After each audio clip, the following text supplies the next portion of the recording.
So that's an interesting thing. Well, so let's say you go over your past with a fine-tooth comb and you decide you're going to take responsibility for everything that you did that was wrong and everything that you failed to do that you could have done that was right. It's like, does that change the world? It's like, depends on how thoroughly you do it. You might say it changes the world like nothing else possibly can. And I think that that's actually right. You have to allow yourself a certain latitude for error. And that's a useful thing to know too. One of the things I tell people when they're trying to develop a vision for their life or an implementable plan is make a bad plan. Like, make the best one you can, but don't get obsessive about it. It's like, make a plan, implement it. You'll figure out when you implement it why it's stupid. Exactly. And then you can fix it a little bit.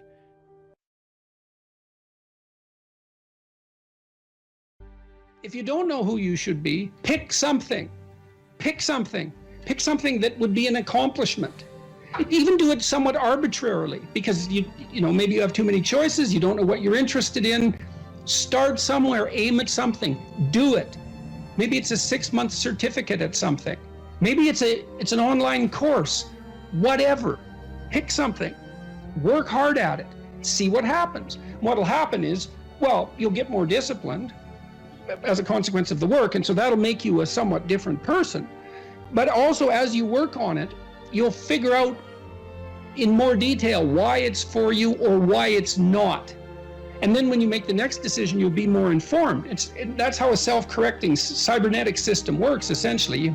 You establish an aim and you move towards it. As you move towards it, you gather information. That may shift your aim, but you have to move towards the aim. So in essence, even if you don't accomplish what you set out to do, that the lessons along the way, that is the higher lesson at some level. Yes, well, and you, let's say you should try to accomplish it, but I say, let's say, well, you get halfway through it and you think, I really know this isn't for me. Then you might say, well, how do you know you're not just copping out? Yeah. And I would say, well, you can set up a check against that by swearing when you start something that you won't switch it except for something more difficult. And then, because, you know, everybody has that tendency to rationalize their procrastination, and that's a good way of protecting yourself against that. It's like, I can quit this, but I have to have a better plan that's more difficult, and I can jump into that. And this is also associated with something like the necessary minimum of respect for tradition. If you pick a goal, it'll be a goal that's a social institution of some sort, virtually, with virtual certainty, because it has to be valuable to other people to be valuable, generally speaking. You don't want to be so cynical that you stop yourself from pursuing anything because nothing's worthwhile. That's not helpful. And everyone knows that. And you might say, well, I can't get out of that cynicism. And I would say, well, jumping out of the cynicism may be very difficult. Try just doing something local. Just pick something. You know, if you don't have a relationship, make a dating profile. You don't even have to put it online. But at least you have the profile. You're taking a step in that direction.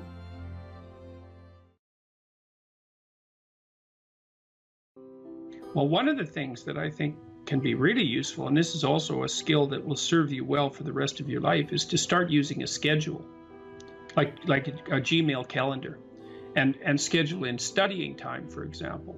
Now, so I've got some thoughts about using a schedule. People often don't like schedules because it's like developing your own tyrant. You know, it's, okay, well, here's a whole bunch of things I have to do tomorrow. That's my schedule, and I better stick with it, or I'm a bad person, I'm a failure. And that's not the right way to go about it, the scheduling. What you want to do with the schedule is design the day that you would like to have. Now, some of that's going to involve responsibilities that you have to live up to, or your life will get worse.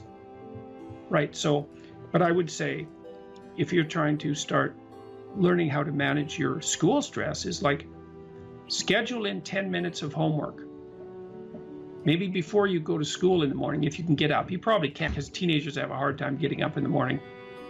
But start with 10 minutes. See if you can train yourself to sit down for 10 minutes after dinner, some regular time, and do 10 minutes of homework. And that's it. Put that in there as a goal. And then maybe if you've done your 10 minutes of homework, you can schedule in, I don't know, 15 minutes of playing a video game if you want, some sort of reward. But start start figuring out how to organize your day so that you get to do the things that you want to do, and you do some of the things that you have to do in a manner that you think you could actually do, in a manner that would be sustainable across time.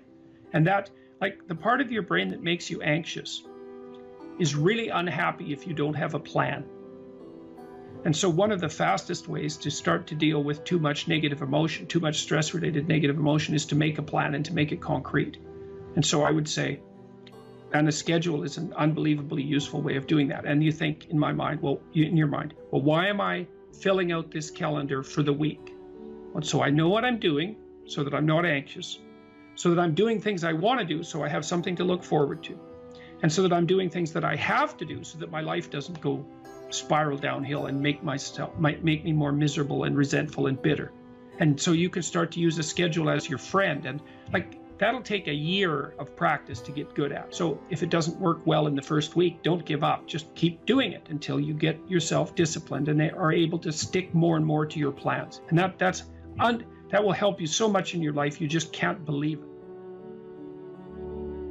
So what you want to do is chop up that overwhelming infinity into a set of manageable tasks. Mm-hmm. And you want to think, well, some of those tasks might be like, well, maybe you could put some order into your room, or maybe you could make your room a little bit more beautiful, or maybe you could think of one thing around the house that you could do that would actually be helpful.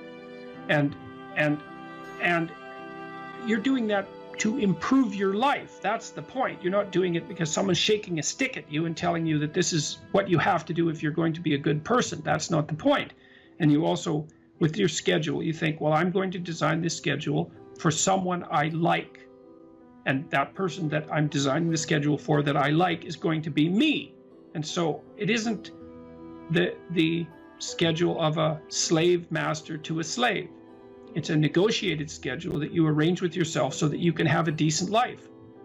But it's a very powerful tool to have a calendar at your disposal. And if you can learn to use that young, just put a few things in it. Put in your classes, put in a few assignments, put in some things that you might want to do. Just start stupidly and badly, and you'll get good at it and assume you'll get good at it over about a year, and that'll change your life. Like if you learn to listen to people, if you decide that you're not going to say things that you know to be untrue, and if you learn how to schedule your time, your life will change for the better so much that you won't believe it, and that will keep happening more and more and more and more as you get older. So it's a great thing to start practicing if you could start practicing that when you're a teenager, and you get that under control by the time you're 18, you'll be absolutely deadly. You'll be so far ahead of other people who don't do any of that you won't believe it, and you'll just continue to accrue benefits as a consequence. Well, the thing is that, or one of the things is that, you are going to be putting up with other people's problems and troubles for the rest of your life. And what you want to do is live your life in a manner that makes all of that tolerable. And so I would say, with the scheduling and with the attempt to speak honestly, and with the development of goals that are valuable to you, you're going to be occupied enough with your own life and see enough of the quality of that life so that you'll be able to tolerate a fair bit of noise and stress coming at you from other directions. And I would also say that the more that you put yourself together in the manner that we've already discussed, the better other people will treat you, and the less unnecessary suffering and distress that you're going to encounter. And I would say, and I'll close with this, I would say to your viewers, don't underestimate the utility of getting your act together. Another thing you can do is, and this is like deciding that you're going to stop saying things that you know not to be true. The other thing is, you could decide to stop doing things that you notice make you weak. And it's a game that you're playing with yourself. It's like you're out with your friends, you do something maybe because you think it'll make you popular, and you notice that makes you feel kind of subordinate and weak, and think, aha, I shouldn't do that again. I don't know exactly what it is that I did wrong, but it made me feel weak. It made me feel like I was coming apart at the seams. It's not the thing I should repeat. So you try to do things that make you stronger. You try to say things that make your speech more true and accurate. You try to aim at things that you think are worth attaining, and you get yourself disciplined and in order, and that will do. There's nothing else you can do in your life that will be of more benefit to you and to other people simultaneously. And if you could start that when you're a kid, man, I tell you, you'll be so far ahead. You'll be so far ahead by the time you're 18 or 19 that it'll be like you're in a different universe.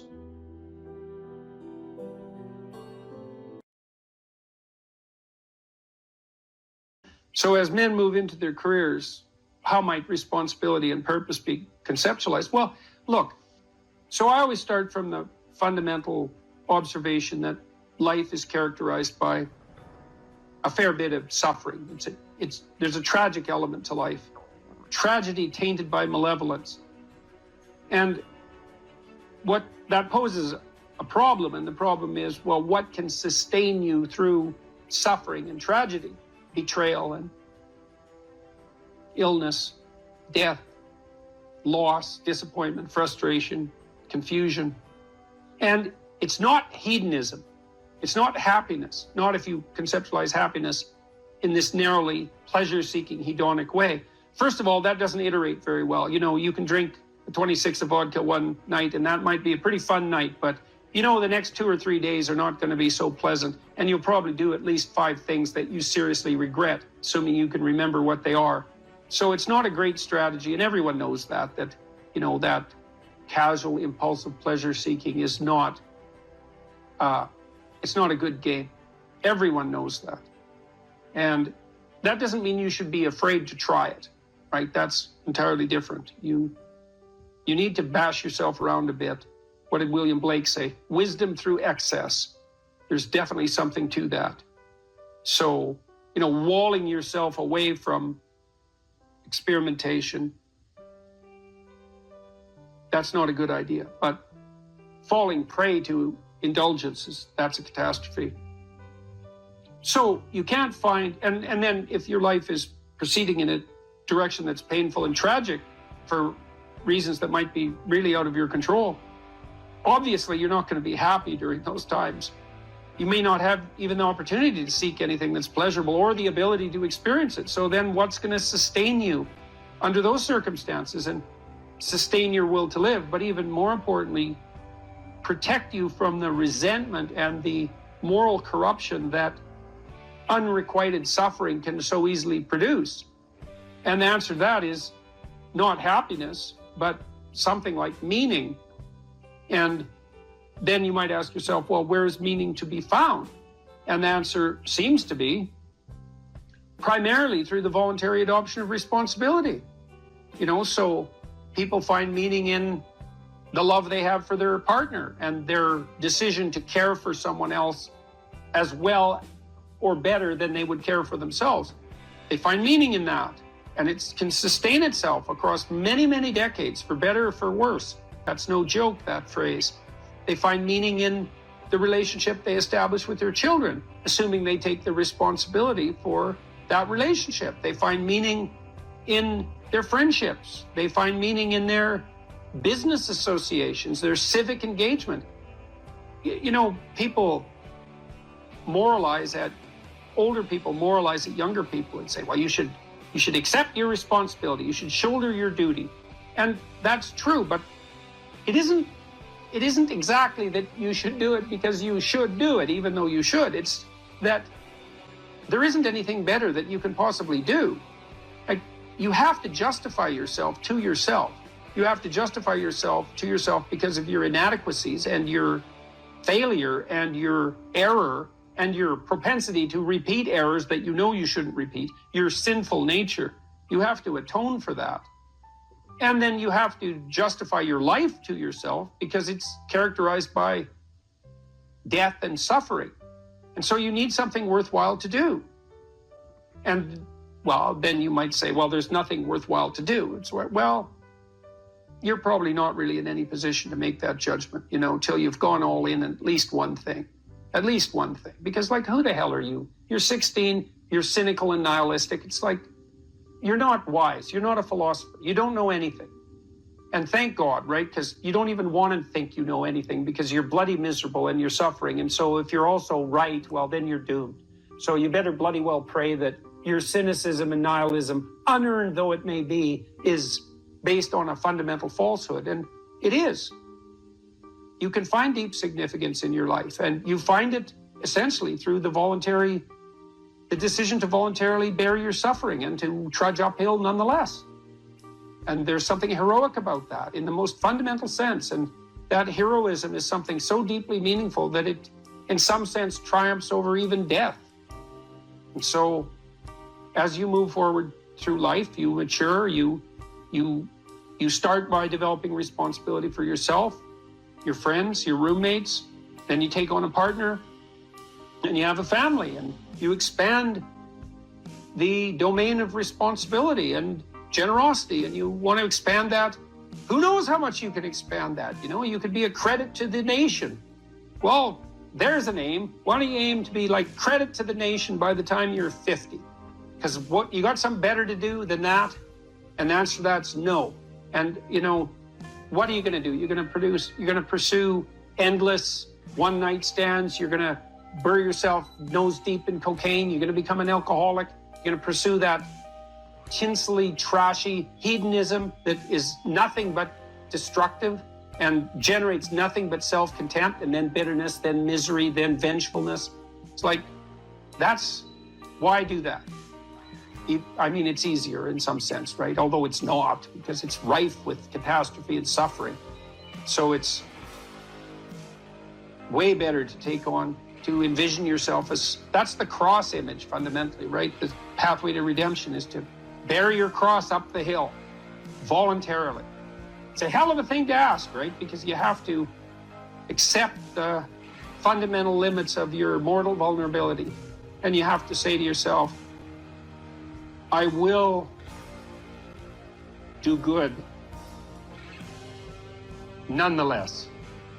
Right? And that's not obedience. That's not naivete. That's a cold decision, man. So everyone great makes that decision. So make that decision, because maybe you're great. Agreeableness is a very difficult personality dimension to understand, I think, partly because it's difficult to dissociate from neuroticism and as well from extroversion. Because agreeable people like you, and so that kind of sounds like extroversion, and disagreeable people sound like they're hard to get along with, and they sort of are, but people who are high in neuroticism are hard to get along with too, and they tend to be volatile and irritable. And so most of the time, if you're engaged in a contentious issue with someone and emotions flare, it usually has more to do with trait neuroticism than with disagreeableness per se. So what I'm going to do is try to describe to you what the agreeable trait is on both of its dimensions, and also to lay out the pros and cons of existence on that normal distribution, trait normal distribution, at more or less every point. Because I think, the way I look at it anyways, is that of all the traits, agreeableness is the one that seems to come with the most marked positive and negative aspects, features, let's say, so we don't confuse it with aspects, the most positive and negative features at each point on the distribution. It's a very complex, seems to be a very, very complex dimension. So I'll read you some of the questions from the Big Five aspect scale, and that'll give you kind of an initial rule of thumb estimate about whether or not you're agreeable or disagreeable. And so here are some of the questions. Imagine that you're answering these for yourself on a scale from 1 to 5, strongly disagree to strongly agree. So the first question is, am not interested in other people's problems. So if you are interested in other people's problems, that tilts you towards agreeableness, and I believe that's agreeableness is divided into compassion and politeness, which also sound like very positive things, right? Because everyone wants to be compassionate and everyone wants to be polite, and so you might say, well, is that a virtue? Are those virtues, with the other end being actually negative, to be not compassionate, not polite? It's certainly worded that way, and that's actually a mistake, because we know that these traits are normally distributed, roughly speaking, right? And that means that there has to be positive and negative features at every single position on the distribution. And so to make the presupposition, for example, that being extroverted is being better than being introverted, or that being emotionally stable is necessarily better than being neurotic, is to make a confusion of moral obligation with trait, with trait position. You have to assume that there's advantages and disadvantages all the way along, or the distribution wouldn't have set itself up that way, especially because these seem to be biologically instantiated traits. So anyways, if you're interested in other people's problems, they like to unburden themselves to you, you care about it. That's a mark of compassion. If you're more or less indifferent to other people's stupid problems and you wish they just get on with it, then you're less compassionate, you're harsher and more, well, at the extreme, more callous. Let's see. Respect authority. That's politeness. That's part of agreeableness. Rarely, let's see.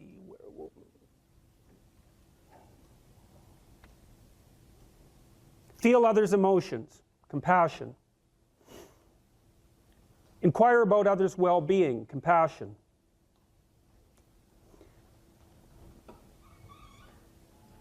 Can't be bothered with others' needs. Take advantage of others. That's disagreeable, obviously. Sympathize with others' feelings. Avoid imposing my will on others. Wait for others to lead the way. Okay, I think all of those were associated with trait agreeableness or disagreeableness. So let's think about this for a minute. So I'm going to tell you how I conceptualize agreeableness. The first thing you want to know is that women are more agreeable than men, about half a standard deviation. And that's approximately enough so that if you took a random male and a random female out of the population and you tried to guess who was more agreeable and you guessed the female, you'd be right about 60% of the time. So, but what's interesting about that, and this is something also to keep in mind, is about normal distributions, you know. So imagine you have a normal distribution so that most people are in the middle, and then you have another normal distribution, male and female, and mostly they overlap. But you see out here and out here, they don't overlap at all. And so even though on average men and women aren't that much different in terms of their levels of agreeableness by the group, if you go out and you look at the extremes, they're very different. So all of the most agreeable people are women, and all of the most disagreeable people are men. And the thing is, the extremes are often what matter rather than what's in the middle. And so one of the ways that's reflected in society, by the way, is there's way more men in prison. And the best personality predictor of being imprisoned is to be low in agreeableness. It makes you callous. Now you might think, well, what's the opposite of compassion and politeness? And the answer to that is, I think it's best sort of conceptualized as a trading game. So let's say that we're going to play repeated trading games. And if you're very agreeable, then you're going to bargain harder on my behalf than you're going to bargain on your own behalf. Whereas if you're very disagreeable, you're going to do the reverse. You're going to think, I'm in this trading game for me, and you're going to take care of your own interests. Where an agreeable person is going to say, no, at best this is, at worst this has to be 50-50, but I'd like to help you every way I can. Okay, now so you kind of understand that. Now the advantage to being agreeable then is that you're good in teams and you're very much likely to give other people credit. The downside of being agreeable is that you're not very good at putting forward your own interests. And so one of the things that predicts salary across time, for example, is agreeableness, and it predicts it negatively. And so it's part of the reason why women get paid less than men. And this is something for the women in the class to really listen to. Because how you get paid across time depends on a very large number of things, right? It depends on your skills and your abilities and your position and your social network and all of that. But the other thing it depends on is whether or not you actually go ask for money. Or maybe that you don't even ask. Because actually you don't ask for money. You tell people that you need to be paid more or something they don't like will happen. And I don't mean as a threat. I mean that you have to be willing, when you're negotiating, to have an alternative. You go talk to your boss who isn't going to give you money because everyone wants money, right? It's a competitive game. You're going to have to go there and say, look, here's what I do. Here's why it's useful. Here's why you have to give me more money. And this is my opportunities if you don't. And then you're not taking your boss's money anyways, because it's very frequently the case that he's working for a whopping big company. But he needs an excuse to give you money because everyone's asking for money all the time. And so you have to put your case forward powerfully and disagreeably. Now, you don't want to do it too disagreeably, because then he's going to think that you're a son of a bitch, and maybe he's not going to give you anything, and maybe you'll get fired for being mouthy and all of that. And that certainly happens to people who are too disagreeable. You got to get the balance right, but it's definitely the case. And the other thing that happens to women that's also worth noting, and this is probably because they're higher in negative emotion, is they tend to underestimate their own utility in business settings, right? Because if you're trying to evaluate what you're like, and you're more tilted towards negative emotion, then the things that you do that are wrong are going to stand out more on the foreground than the things that you do that are right. So if you go into a negotiation and you're uncertain already because you have self-doubts, and then you're agreeable in the negotiation, what's going to happen is that you're not going to win as often. And winning in a business setting or in a career development setting means more opportunity for promotion and more revenue generated. Now, the downside of that, of course, is as you climb the business hierarchy is that you also have to take on more responsibility, and that responsibility is sometimes unpleasant as well, especially to people who are agreeable, because you're not necessarily liked if you're in a position of authority, and agreeable people really like to be liked. It's their primary motivator, because they're concerned about the maintenance, I would say, of intimate, positive relationships. And that also makes them conflict avoidant. What steps should someone take to start developing delayed gratification when they constantly give in to instant gratification? Well, okay, imagine, I know the answer to this to some real degree, because I had graduate students in particular who I picked because they were very smart and often very creative, but sometimes they weren't very conscientious. So they had a hard time delaying gratification. And so, well, I would say, if you would like to discipline yourself, which is a very good idea, you need to pick a direction. Pick a direction you want to go first. Pick a goal you would like to attain, and a medium to long-term goal. You might imagine something you need and want, some attainment that would motivate, whose pursuit would motivate you. And you can ask yourself that. It's a good question to ask yourself in general, you know. This is a very good question to ask yourself, is if you could have what you needed and wanted, what would that be? And that's a meditative question. You don't want to force an answer out of yourself. You want to ask yourself that like you would ask someone else. If I could have what I wanted, what would that look like? And you can ask yourself that in a more differentiated way. If I could have the relationship that I needed and wanted, if I could have the friendships, if I could have the job or career, if I could have the educational pathway, if I could adopt civic responsibility in an optimized manner, if I could engage in some creative enterprise, if I took care of myself properly, if I regulated my susceptibility to temptations, what would that look like if it was optimized? And then that sets you up a goal that has some motivational force. This is worth doing. And then you might find, well, you don't do it anyways. And then I would say, well, that's because you're biting off more than you can chew. The next goal is to take your goal and to fragment it into micro goals until you find a micro goal that's small enough that it still presents some challenge that you will do. And so I've become, one of the things I'm known for, I suppose, is my advice to people to clean up their rooms. And the people who think I'm their enemy laugh about that rule because of its simplicity, let's say. But the only reason they think it's simple is because they've never tried it. It's actually extremely difficult. And it was very frequently the case that, well, it's very difficult to put your room, your office, your bedroom in order. I mean, you think about your bedroom, hypothetically, let's say you're married, you share that room with someone else. Is your bedroom in order? Really? And I don't just mean, is it neat? Maybe it's too neat. Maybe it's too orderly. Maybe it's too sterile. Maybe it's too bare.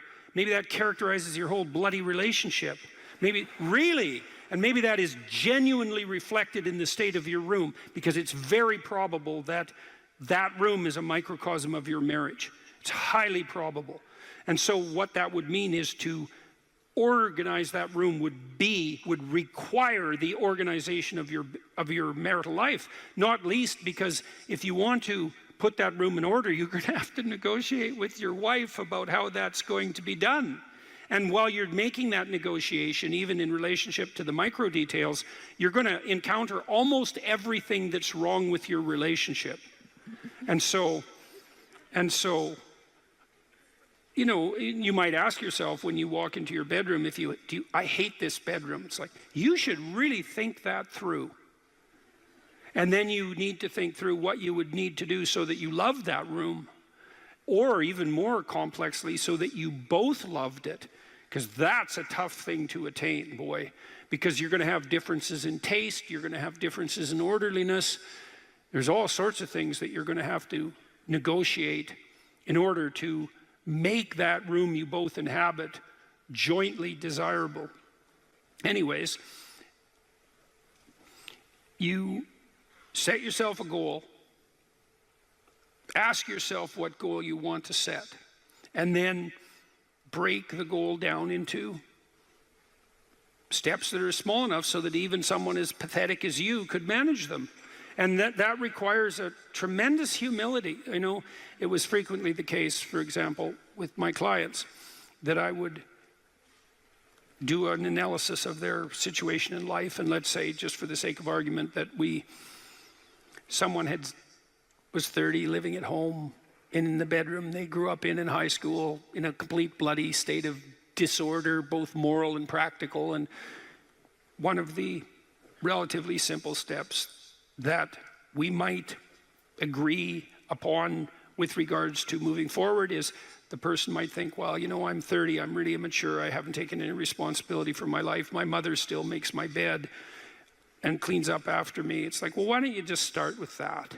You know, because you're not going to just fix your life. Why don't you just try to clean up your room like you're a mature 14-year-old instead of a dreadfully dismal 30-year-old.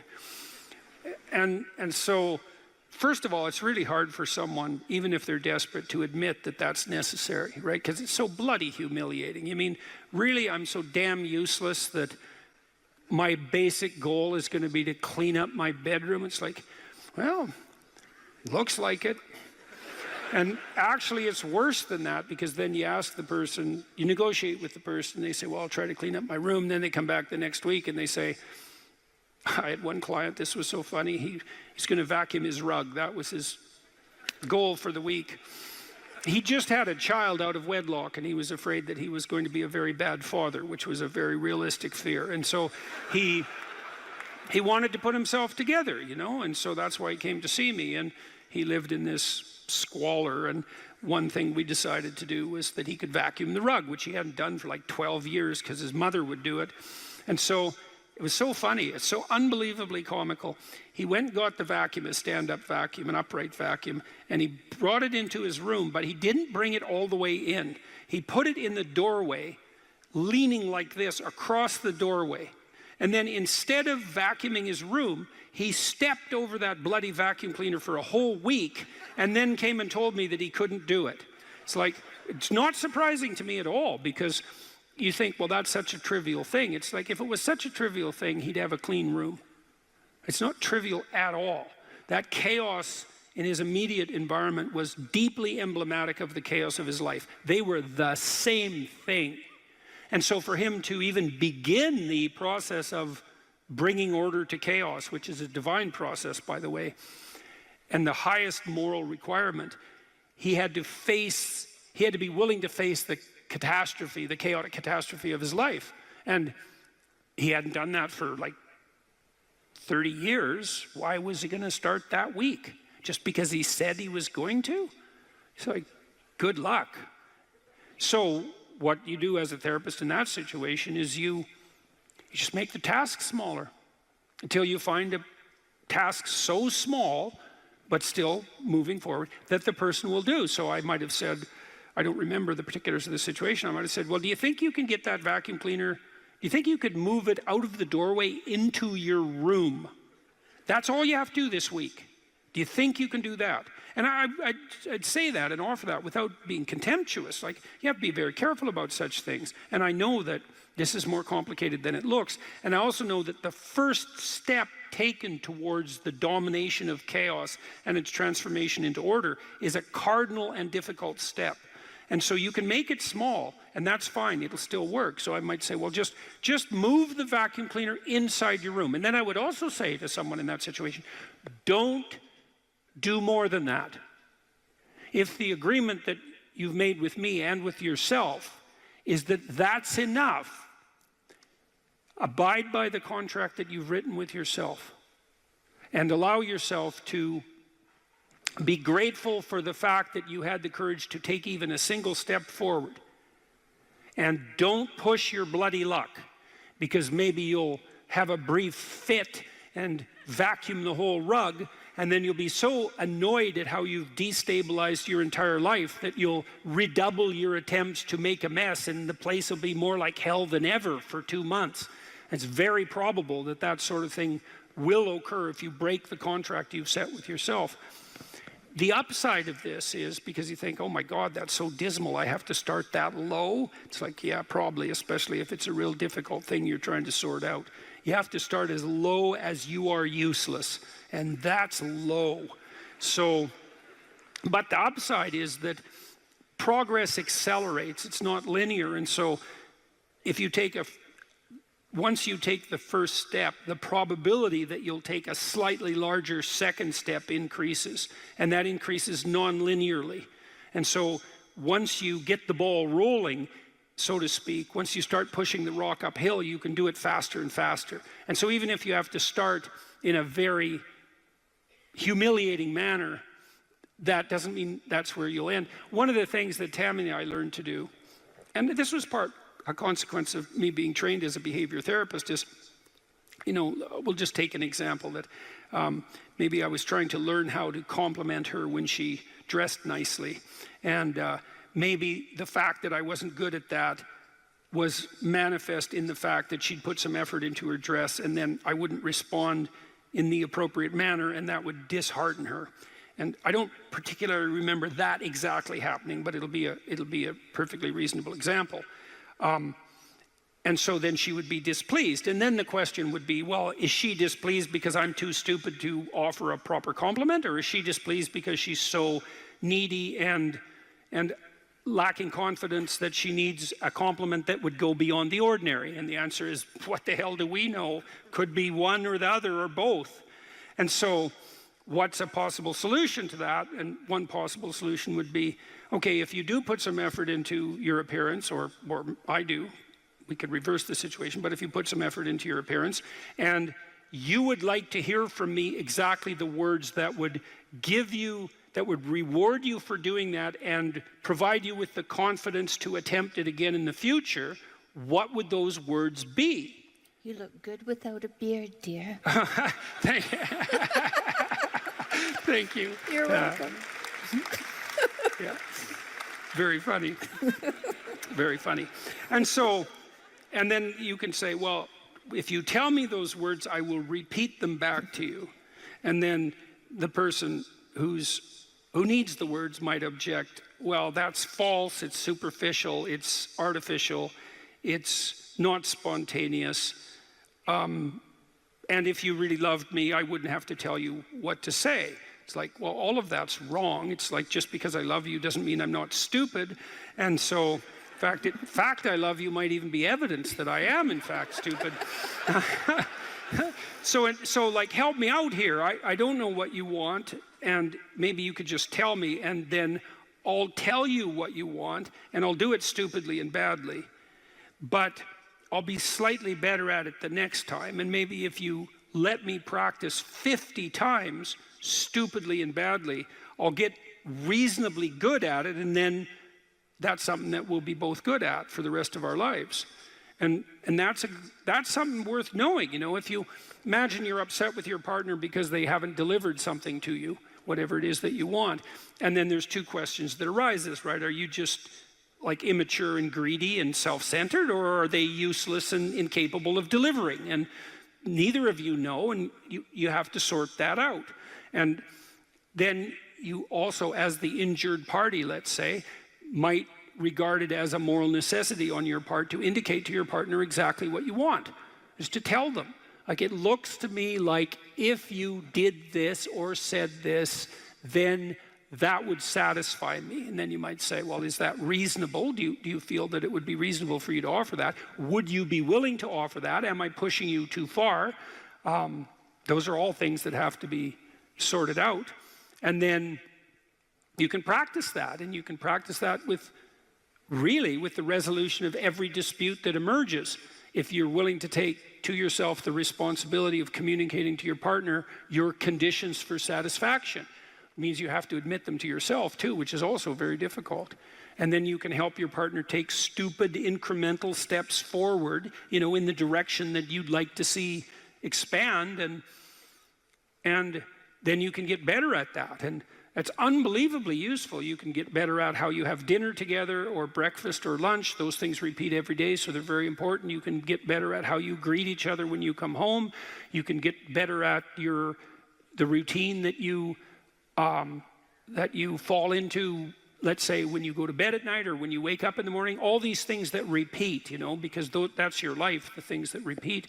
You can conceptualize how you might like them to be ordered if they were undertaken in an optimal manner, and you can start incrementally moving forward to that. And you can do that by communicating what you need and want, and by carefully rewarding your partner for taking the appropriate incremental steps forward. And so if you're trying to discipline yourself, you make a goal, you break it down into micro goals, and you implement the micro goals and reward yourself for doing so. And if you do that reliably and you make that a practice, that you'll become more disciplined across time, and you'll move towards the fulfillment of your goals. And that's practically how that's the practical guide for success on that front.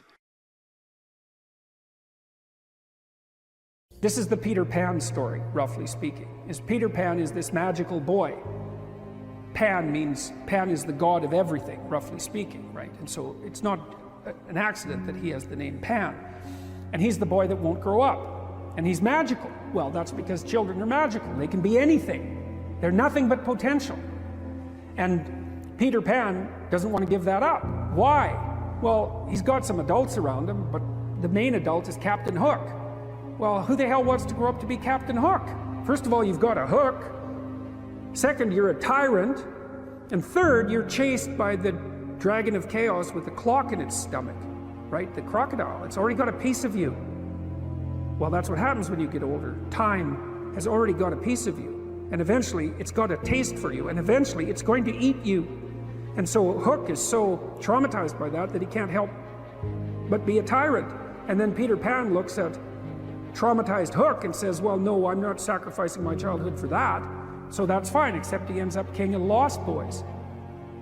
In Neverland, well, Neverland doesn't exist, and who the hell wants to be king of the Lost Boys? And he also sacrifices the possibility that he'll have a real relationship with a woman, because that's Wendy, right? And she's kind of conservative, middle-class, London-dwelling girl. She wants to grow up and have kids and have a life. She accepts her mortality, she accepts her maturity. Peter Pan has to content himself with Tinkerbell. She doesn't even exist. She's like the fairy of porn. She doesn't exist. She's the substitute for the real thing. But the dichotomy that you're talking about is very tricky, because there's a sacrificial element in maturation, right? You have to sacrifice the pluripotentiality of childhood for the actuality of a frame. And the question is, well, why would you do that? Well, one reason is it happens to you whether you do it or not. You can either choose your damn limitation, or you can let it take you unaware when you're 30, or even worse, when you're 40. And then that is not a happy day. I see people like this, and I think it's more and more common in our culture, because people can put off maturity without suffering an immediate penalty. But all that happens is the penalty accrues, and then when it finally hits, it just wallops you. Because when you're 25, you could be an idiot. It's no problem. Even when you're out in a job search, it's like, well, you don't have any experience and you're kind of clueless. It's, yeah, you're young. It's no problem. That's what young people are like, but they're full of potential. Okay, well now you're the same person at 30. It's like people aren't so thrilled about you at that point. It's like, what the hell have you been doing for the last 10 years? Well, I'm just as clueless as I was when I was 22. Yeah, but you're not 22. You're an old infant, right? And that's an ugly thing, an old infant. So, part of the reason you choose your damn sacrifice, because the sacrifice is inevitable, but at least you get to choose it. And then there's something that's even more complex than that in some sense, is that the problem with being a child is that all you are is potential, and it's really low resolution. You could be anything, but you're not anything. So then you go and you adopt an apprenticeship, roughly speaking, and then you become, at least you become something. And when you're something, that makes the world open up to you again.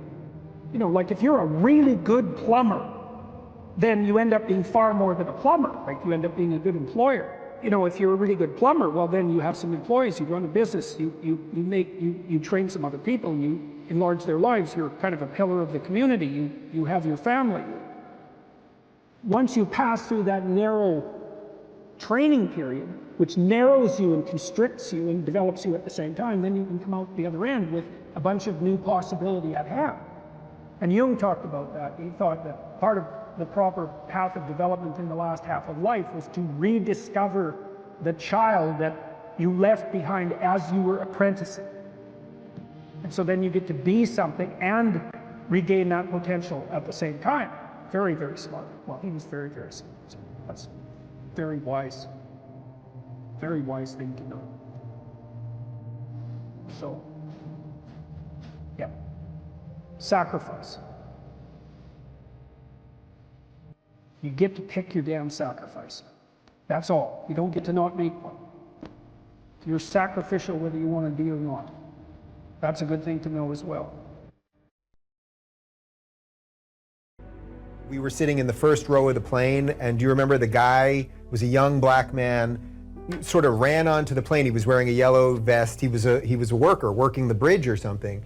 And he came up to you and he said, I'm not supposed to be on the plane right now. I'm not supposed to say anything, but you helped me turn my life around. I got this job because of you. And what I remember more than anything else is he had this huge smile on his face. But it wasn't because you told him to go out there and be happy. It was because you told him to go out there and fix some stuff. And I think that's exactly what you're talking about right now. Those experiences are so life-sustaining. It's so remarkable to have that happen, and that's something I've been immensely privileged to constantly experience, although there's also something about it that's extremely painful. You know, the magnitude of that joy is sort of proportional to the obstacles it had to overcome while it was attempting to manifest itself. You know, and one of the things I'm sure you saw on the tour, and I don't know how this affected you, was the depth of hunger for encouragement that exists everywhere, as far as I can tell. And everyone wants to be appreciated when they bring their best to the table. That's why the current assault on merit is so unbelievably brutal, because it will deny everyone the right to be appreciated for being their best. And well, you might ask, well, when does the best become your enemy? And that's easy. It's when you flee from it.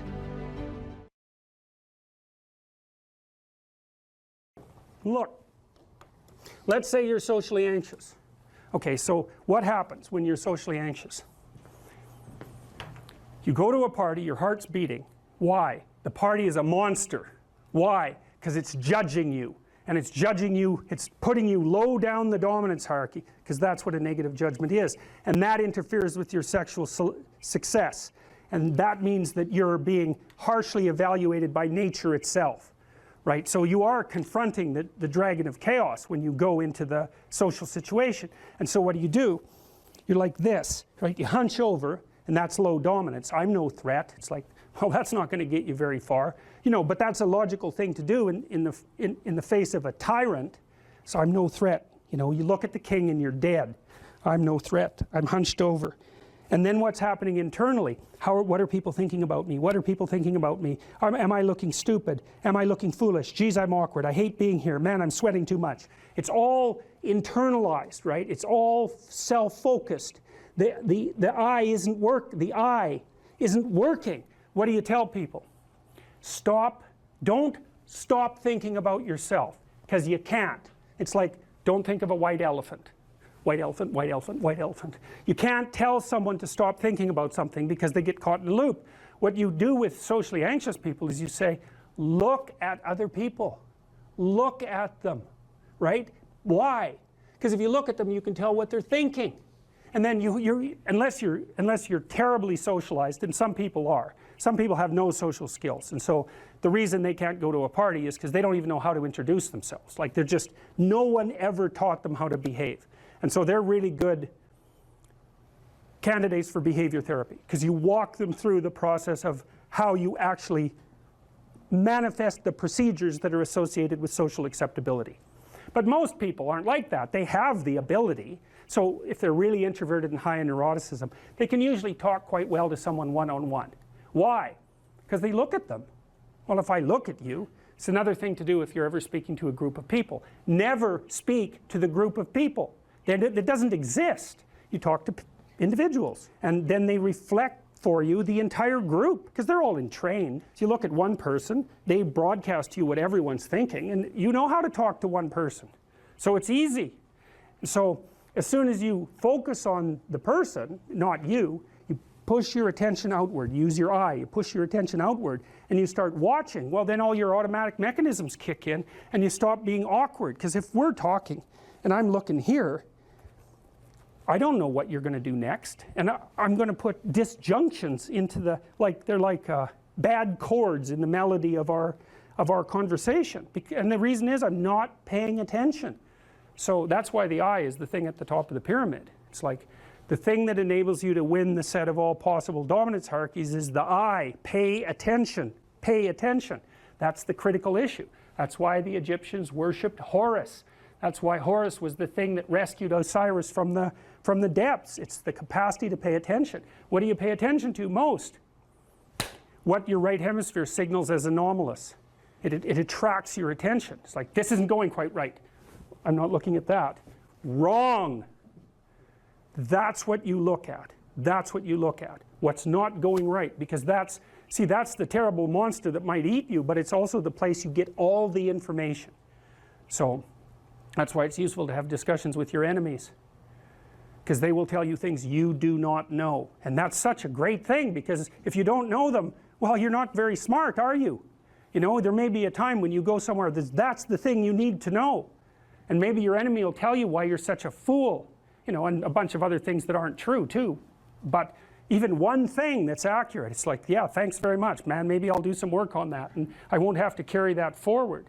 So, and then that's part of the reason, again, why the terrible predator, it's always the terrible predator that has the gold. It's like, it's the person who delivers the message you do not want to hear. So it's rough, but it doesn't matter. Life is rough.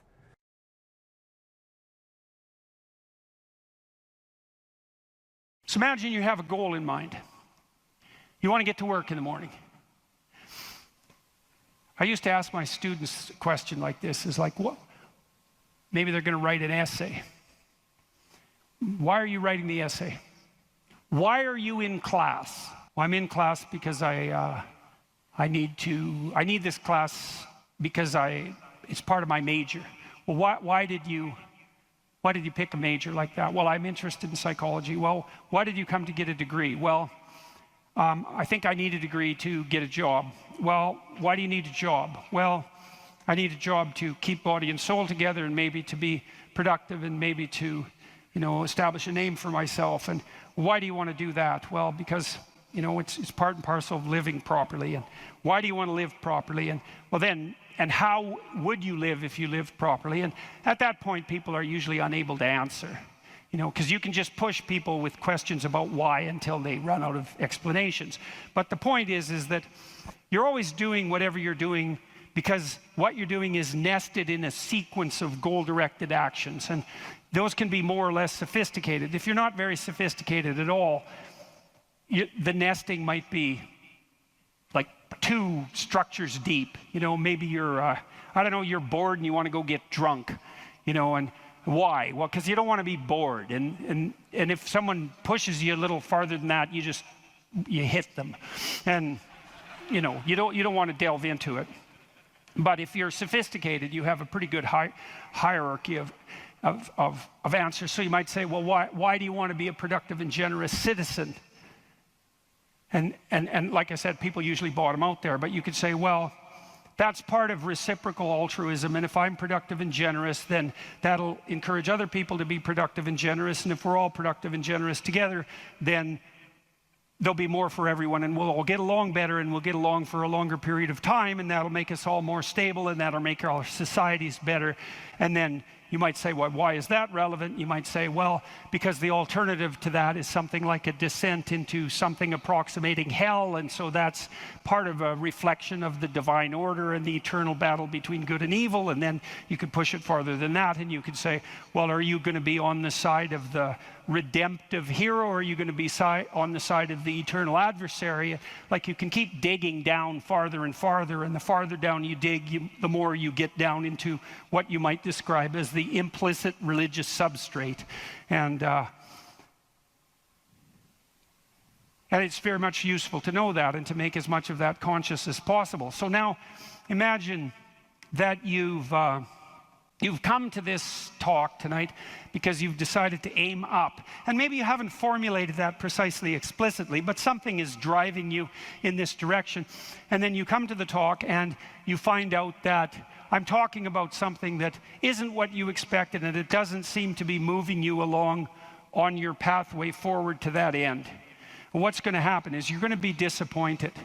And you might be anxious too. You're going to be disappointed because disappointment signals that you're experiencing something that's not relevant to the goal that you are attempting to pursue, and that might in fact be interfering with it. That's what negative emotion does. And maybe if you're disappointed in what I say, that also makes you anxious because you assumed that you would come here and I would say something relevant, because you assumed that you knew who I was, and then it turned out that I didn't, and then you don't know who I am, and then you don't know what you're doing here, and then you get anxious. And the reason you get anxious is because that's what anxiety is for. It tells you when the pathway to your goal has been disrupted, so multiple pathways have now emerged. So imagine you're driving your car to work and it quits. And what happens is you get anxious. And the reason you get anxious is because, well, you were beetling along quite nicely in your world, and everything was reduced to like a unidimensional simplicity. You weren't in a car as an object, you were in a thing that took you to where you wanted to go, and it was just doing what it was supposed to be doing, tracking you along the pathway to your goal. And then it fails and you're off on the side of the road, and you get anxious because how the hell are you going to get to work? And what if you don't get to work? And is your boss not going to be very happy with you? And maybe this is the 3rd mistake you've made this week. And what if you get fired? And weren't you an idiot for buying this car? Maybe you shouldn't have a car at all. Maybe you should have walked to work. And, you know, maybe you should take a bicycle, because after all, that would save the planet. And, you know, and maybe now you have to take your car to a mechanic, but the last time you went to the mechanic, you got ripped off because you're too stupid about vehicles to manage one, and you're kind of stupid about technology in general. And aren't you stupid? And maybe you're too stupid, and isn't your wife going to? That's anxiety, right? And that's the emergence of a multiplicity of pathways, right? And so what anxiety signifies is the degeneration of an attentional hierarchy into multiplicity. And the reason you get anxious and it feels bad is because now your body can't compute how much energy you have to put out in order to get to your goal. And so you can't organize the world. You're apt to use more resources than you'll replenish. And if you continue to do that, then you'll die. And so anxiety is a signal that complexity has reemerged, chaos. That's the eternal dragon of chaos. Chaos has reemerged because your narrative has collapsed. And so that's negative emotion. That's what negative emotion signifies, is that it's the collapse of an organizing narrative. And so that's very interesting to know. So you feel positive. If I walk on the stage and I know I'm supposed to go to the front of the stage, say, and the reason I want to do that is because I know I have to talk to you, and that's and I want to talk to you because I think it's valuable to talk to you, etc. That's nested in a hierarchy of value. And if I see a clear pathway to the front of the stage, then that actually produces positive emotion. And that positive emotion impels me forward, because positive emotion does impel you forward. That's what it's for. That's how positive emotion is linked to action. So if you're enthusiastic because you can see a pathway forward to a valued goal, and that enthusiasm manifests itself. This is true even neurochemically. It manifests itself as positive motivation to move forward. And not only that, if you're moving forward and it's working, your brain tracks the fact that it's working, and then that's linked to dopamine release, by the way, which is what cocaine releases. It's linked to dopamine release. And the other thing your brain is doing, even when you're just walking to where you want to go, if you're successfully walking there, your brain tracks what you're doing. There's circuits that are activated while you're doing it. And if what you're doing results in the result you desired, then the dopamine floods those little neurons that are active, and it makes them grow and flourish. And so as you practice something that's working, the circuit that is activated as you're practicing is bathed in dopamine, and that makes it stronger. And that feels good. It's growth. It's part of positive emotion. And so the positive emotion moves you forward, but also encourages you to develop a habit of that practice. And so one of the things I would bloody well say is, don't make a habit of pursuing things that aren't good for you, because you build that into you. That's what happens if you become addicted to something, you know. You build a little monster inside you that's grown. It's there. It's after one goal, despite everything else. Not a good outcome. So now positive emotion also signals the fact that it's also an energy conservation observation. So as I move forward towards my goal, with each step I take, it's going to take less energy to get to the goal. And so that means that the positive emotion signifies, what would you say? It signifies the increasing efficiency of your action as you move towards a goal. So negative emotion signifies the fact that things have got too complex for you to manage, and positive emotion signifies that you're approaching your goal and becoming, and that there's less demand on energy output with every step forward. And so that's emotion. And that's pretty much worth knowing. And then what happens when you're watching a movie is you infer the goal of the protagonist, or the villain for that matter. You infer the goal of the character that's being portrayed on the screen. You adopt that goal as your own. Then you play out the emotions in your own body, which mimics the structure what would you call the character that's being portrayed on the screen, and you live that all out inside you. And that's also how you understand other people, right? You don't listen to someone and then figure out what they're saying and then infer what they're thinking. That isn't how it works. What you do is you listen to someone till you figure out what they're up to. As soon as you figure out what they're up to, you can adopt that frame of reference. As soon as you adopt that frame of reference, you have the same emotions. And that's what makes you united. And so that's so interesting. And so then you think, look, there's 5,000 people in here. If there were 5,000 chimpanzees, you guys would be tearing each other into shreds, because no one would be able to know what anyone else was up to.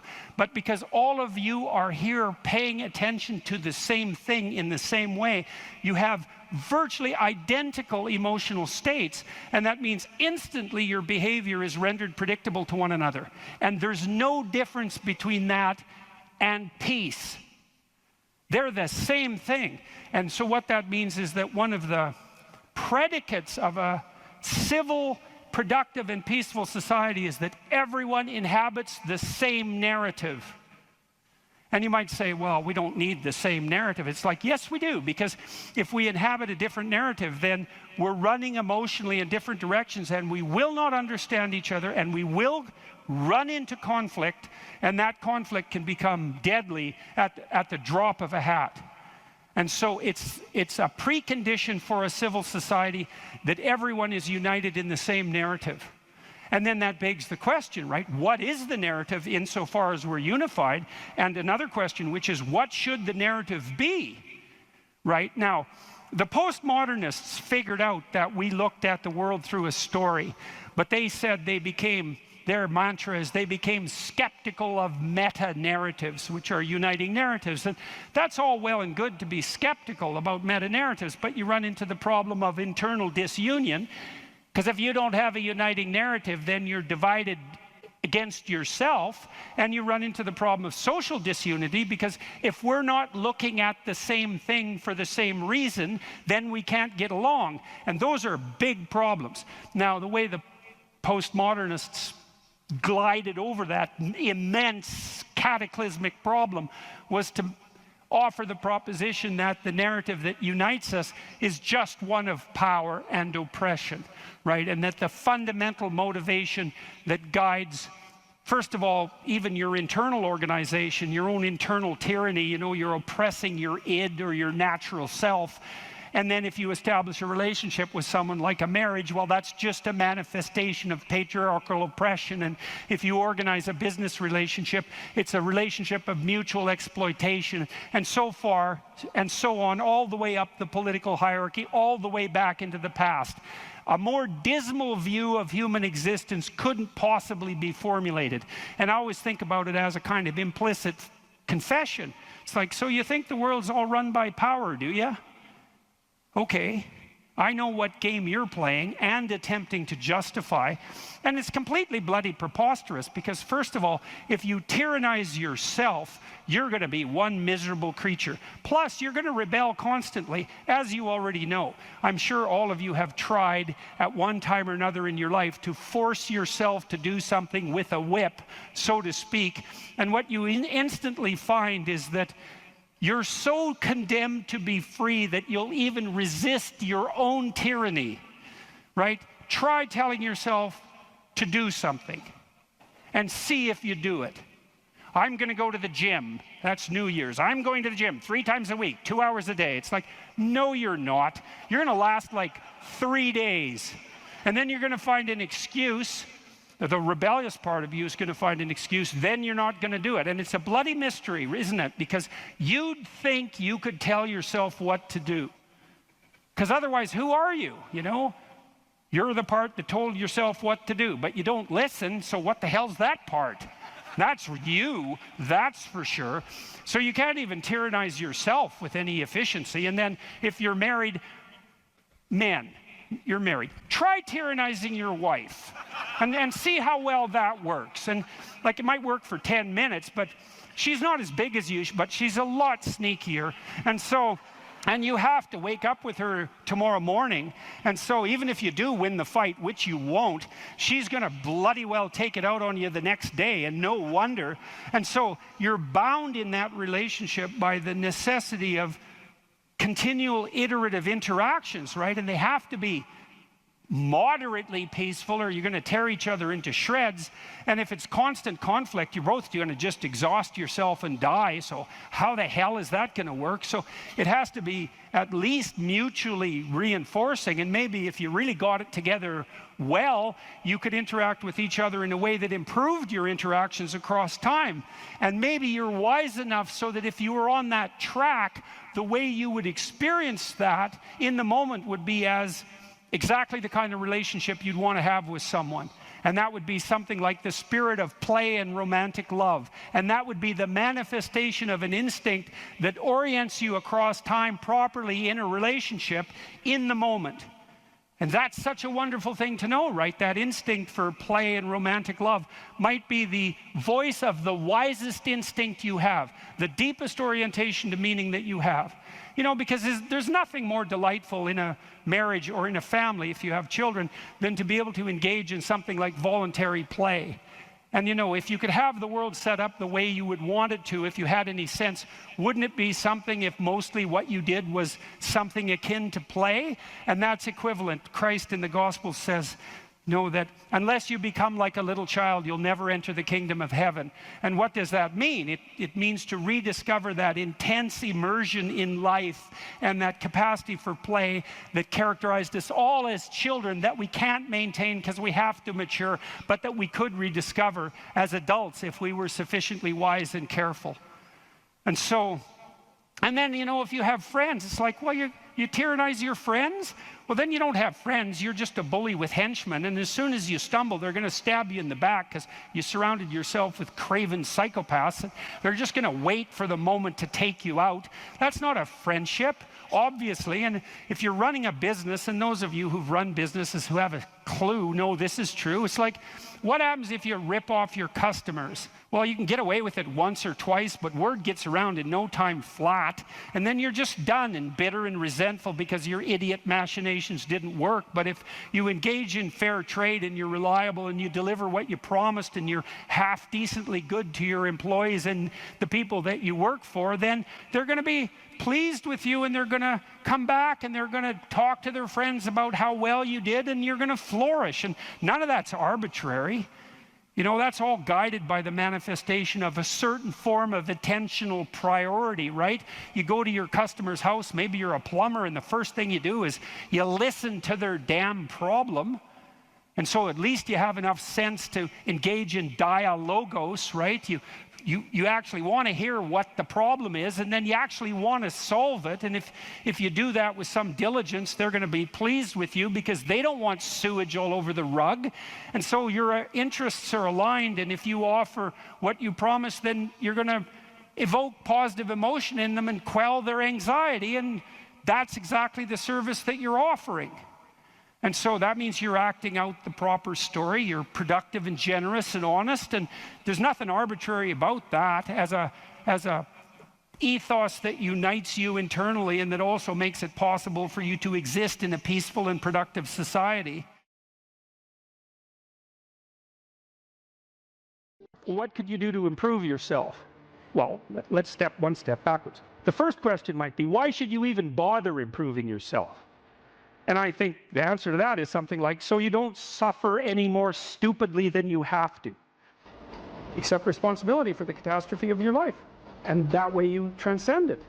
And there's an unbelievably hopeful message in there. And the message is, you're actually strong enough to do that. You just don't know it. And you won't find out till you do it. You can't find out till you do it. But if you did it, you'd find out that it was true. Bargain with the future.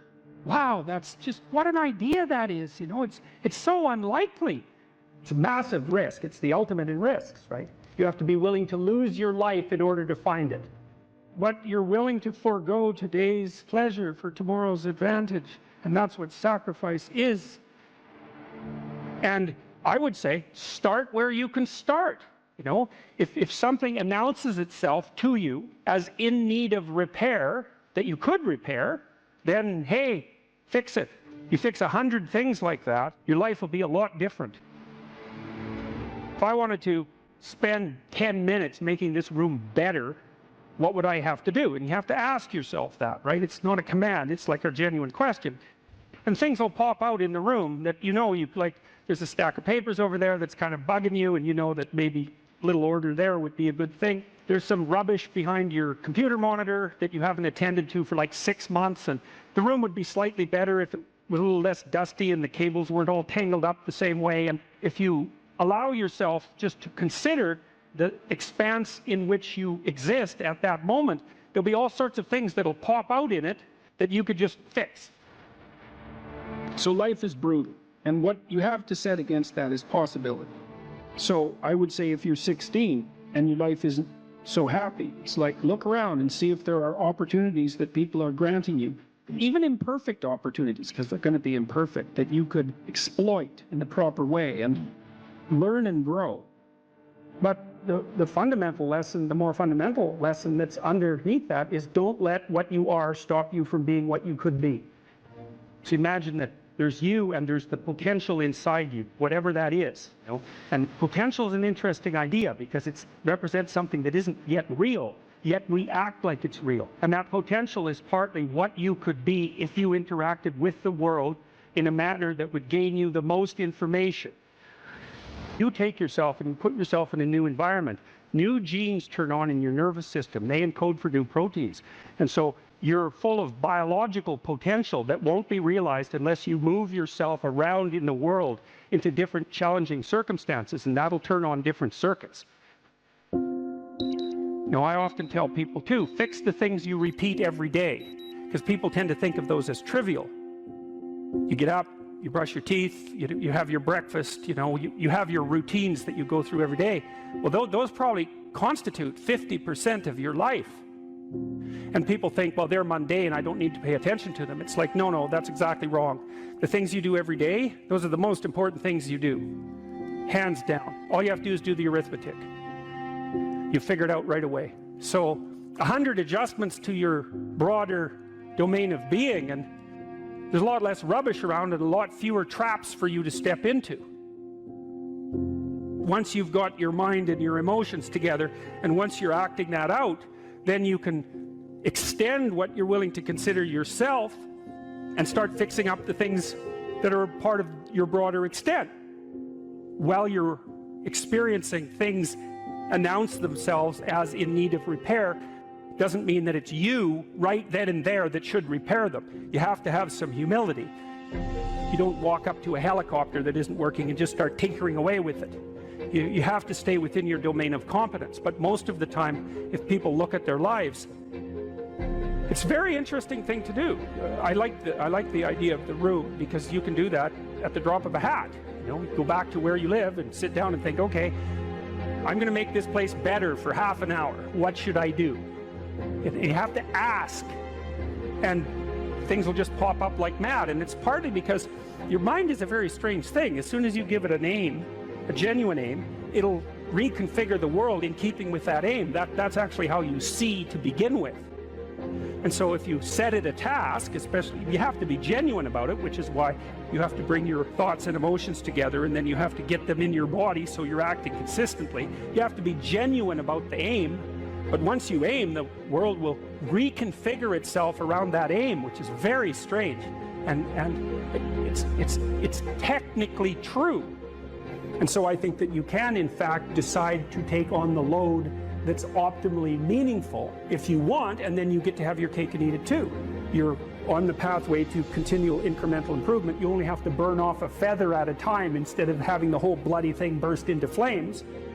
It's a constant source of renewal. And there's an idea that to be renewed, you have to drink the water of life. That's an old mythological idea. Chaos is water. Water is chaos. Water is what washes away too much order. And to stay continually refreshed by the water of life is to take on exactly the right amount of chaos to make sure that your garden is properly nourished. And I think meaning is actually the marker of that. You don't choose your interests, they choose you. And that's really worth thinking about too, man, because, it's really hard to get interested in something you're not interested in, even if you know there's a good reason for it. You're studying for an exam, you find the material boring, anything will be more interesting than the study. Even though you know that that's what you need to do, you can't voluntarily grab yourself by the scruff of the neck, let's say, and shake yourself and say, sit down and concentrate. Your mind will just go everywhere. But then if you're interested in something, and even if it's something you shouldn't be interested in, because that happens all the time, then it's like you're a laser focused, man. You can pay attention forever. You can work until you're exhausted. You won't even notice it, and you remember everything. It's like, okay, if you can't control your interest, what does? Your interest was being manipulated behind the scenes by unseen forces that were associated with your characterological development across time. That was the manifestation of the self. So the self is the potential you, let's say. And the way it operates in the present is by gripping your interest and directing it somewhere. And that's part of the instinct of self-realization. It's a mind-boggling idea, man. Really is. The potential that you are has to manifest itself somehow in the here and now. It has to. And what better way than by directing your attention? It's like, it seems like this might be useful for you. Maybe you get attracted to this person. Maybe you admire this person. That happens with kids a lot. They'll admire someone and then copy them. And you can see that that's obviously part of their developmental progression. right? It's a form of hero worship, but kids are very imitative, and they hero worship at the drop of a hat. And so they're entranced by the next stage of development, and if they see someone who embodies that, especially if it's in the zone of proximal development, it's something they could achieve, stretching a bit, they find someone who embodies that next stage of development, and then they start to imitate them and act like them. Well, adults are no different. We're no different. We do it at a perhaps more abstract and sophisticated level.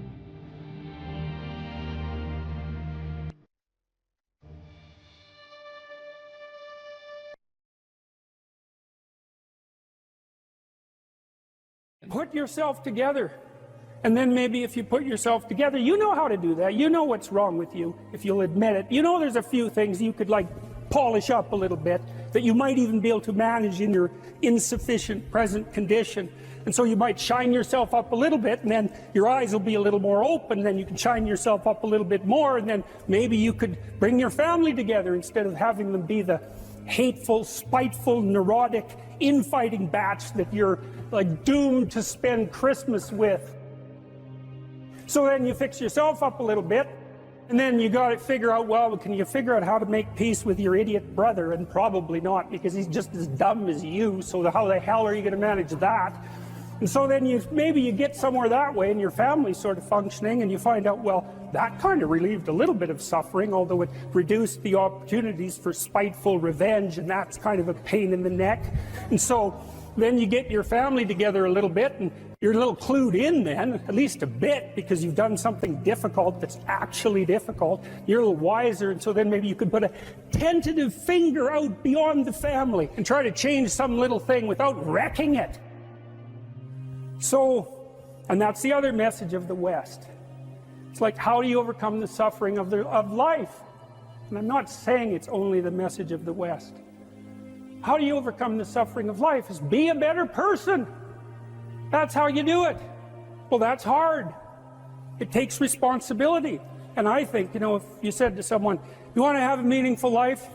Everything you do matters. That's the definition of a meaningful life. But everything you do matters. You're going to have to carry that with you.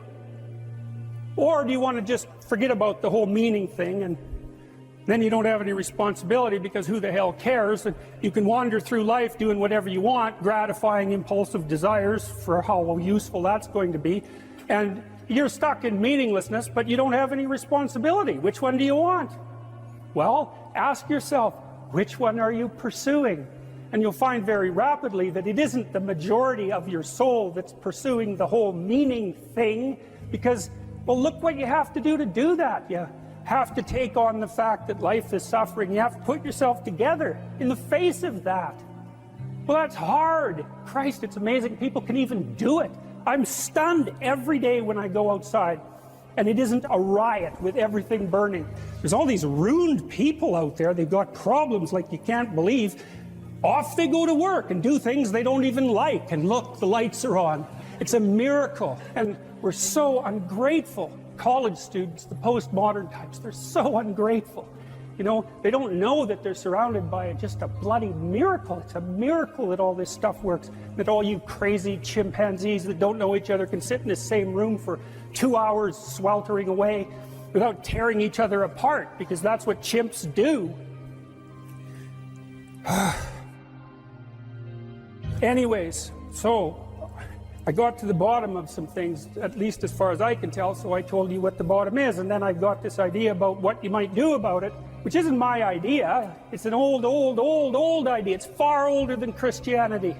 It's old. It's the oldest story of mankind. Get yourself together. Transcend your suffering. See if you can be some kind of hero. Make the suffering in the world less. Well, that's the way forward, as far as I can tell, if there is any way forward. Live without it. Assuming you want to get better, there's usually something you can figure out that would constitute a step towards some sort of concrete goal. And my presumption, it's a behavioral presumption fundamentally, is that small accruing gains that repeat are unbelievably powerful. You can tyrannize yourself into doing things, but I wouldn't recommend it. What I would recommend instead is that you ask yourself what you're willing to do. It's a really effective technique. It's like a meditative technique. So for example, you can get up in the morning and you can think, well, you know, I'd like to have a good day today, so I'd like to go to bed tonight without feeling guilty because I, you know, didn't do some things I said I was going to do, and I'd like to have kind of an interesting day. So you got to fulfill my responsibilities, and I want to, you know, enjoy the day. Then you can ask yourself, well, what would I have to do in order for that to happen that I would do? And the probability, if you practice this for 3 or 4 days, is your brain will just tell you. It'll say, well, you know, there's that piece of homework that you haven't done for like 3 weeks. You should knock that sucker off because it would only take you 10 minutes and you've been avoiding it and torturing yourself to death for 72 hours straight. And say, well, let's figure out what your aims are. You got to have some aims, whatever they are. And they might say, well, I'm so depressed I don't have any aims. And then I say, well, pick the least objectionable of the aims and act it out for a while and see what happens. Because sometimes your emotional systems are so fouled up that you have to pretend. You have to act the thing out before you can start to believe it. Life can be meaningful enough to justify its suffering. I thought, God, that's such a good idea. Because it's not optimistic exactly. You know, some people will tell you, well, you can be happy. It's like, those people are idiots. I'm telling you, they're idiots. There's going to be things that come along that flatten you so hard you won't believe it. And you're not happy then. And so if life is to be happy, well, in those situations, what are you doing? Why even live? But life isn't to be happy. If you're happy, you're bloody fortunate, and you should enjoy it. You should, because it's the grace of God, so to speak. People know when they're doing something meaningful. They can tell, so why the hell don't they do meaningful things all the time? It seems obvious. You could do it. I mean, it's hard, you know, because other people want you to do other things, and it's a struggle, but everything's a struggle. Oh, I get it. I see why. It took me about 10 years to figure this out. People have a choice. Choice number 1. Nothing you do means anything. Well, that's kind of a drag, right? It's the meaninglessness of life and all that, existential angst. You know, that's kind of a pain. But the upside of nothing that you do is meaningful is you don't have to do anything. You've got no responsibility. Now, you have to suffer because things are meaningless, but that's a small price to pay. The alternative is everything you do matters. Really. If you make a mistake, it's a real mistake. If you betray someone, you tilt the world a little more sharply towards evil rather than good. It matters what you do. Well, if you buy that, then you can have a meaningful life. But there's no mucking around. It means responsibility. It means that the decisions you make are important. It means that when you do something wrong, it's wrong. Well, do you want that?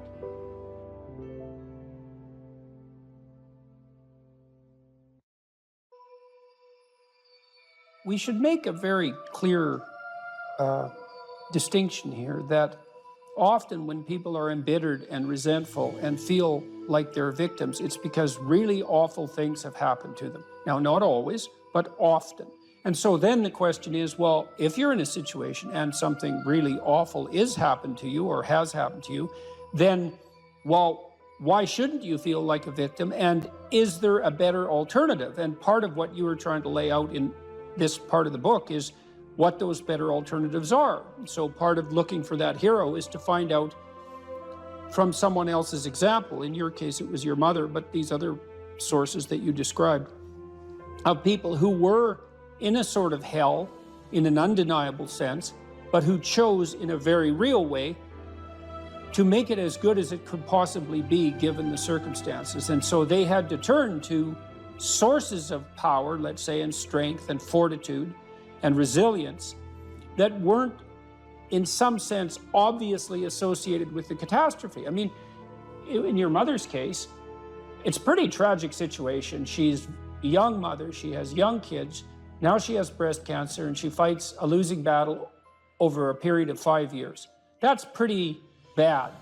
And then you have to ask yourself, given that that's obviously pretty bad, how is it even possible that someone could handle that with not only grace and courage, but the kind of grace and courage that leaves their children with an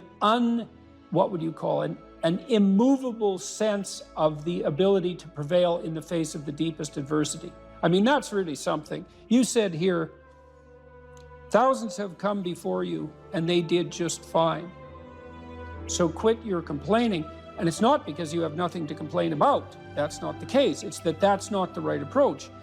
The fact is, and this is such an optimistic fact, as well as a judgment in some sense. The fact is that if someone else can do it, so can you.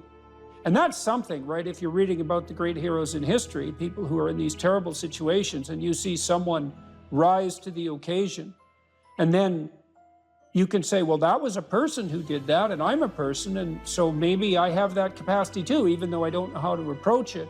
And then some of the rest of your book, much of the rest of your book, I would say in some sense is a guide to help people figure out how they could approach that. One of the things you point out first is, well, notice who you admire.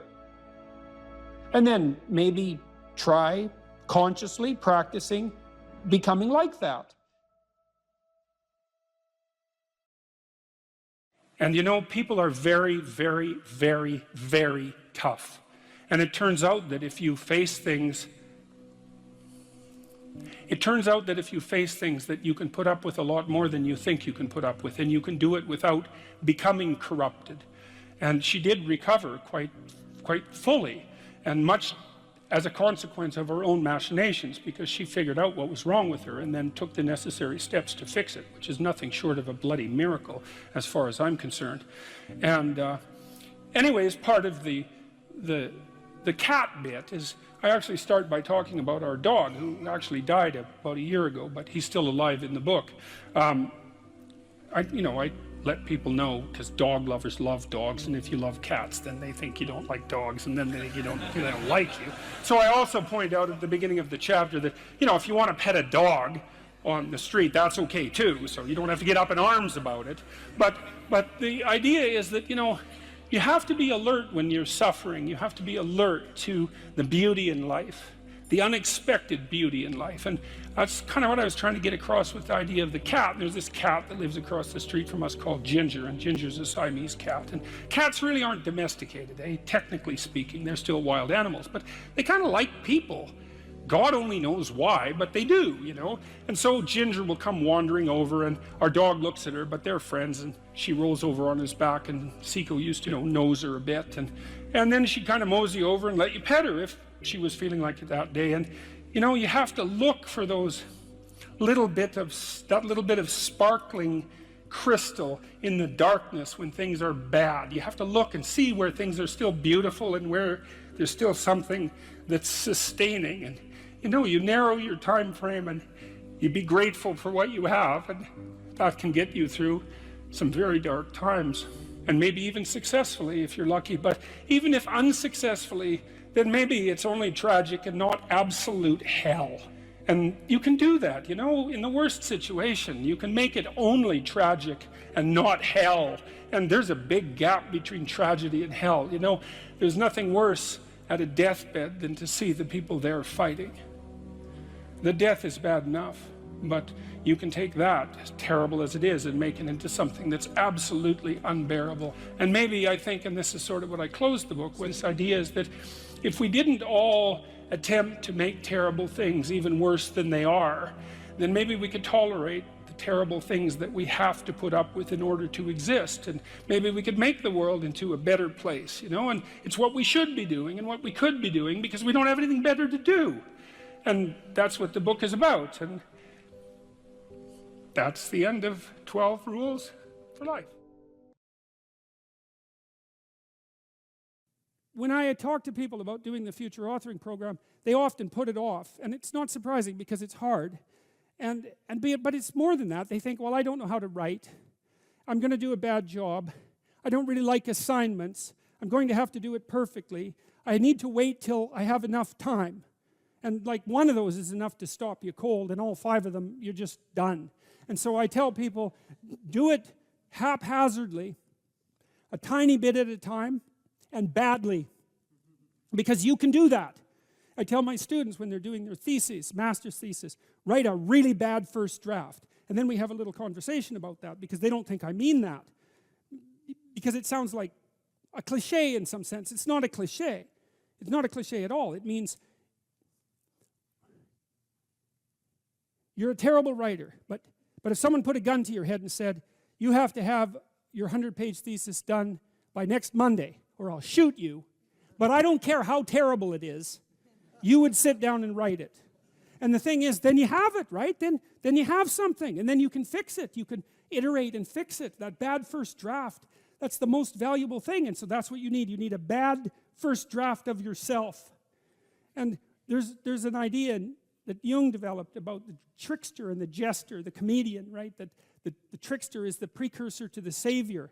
That's one of the things I learned from Jung that was just, it's so unlikely. You'd never think that. It's so amazing that that might be the case. But the satirical and the ironic and the troublemaker, the comedian, the fool is the precursor to the savior.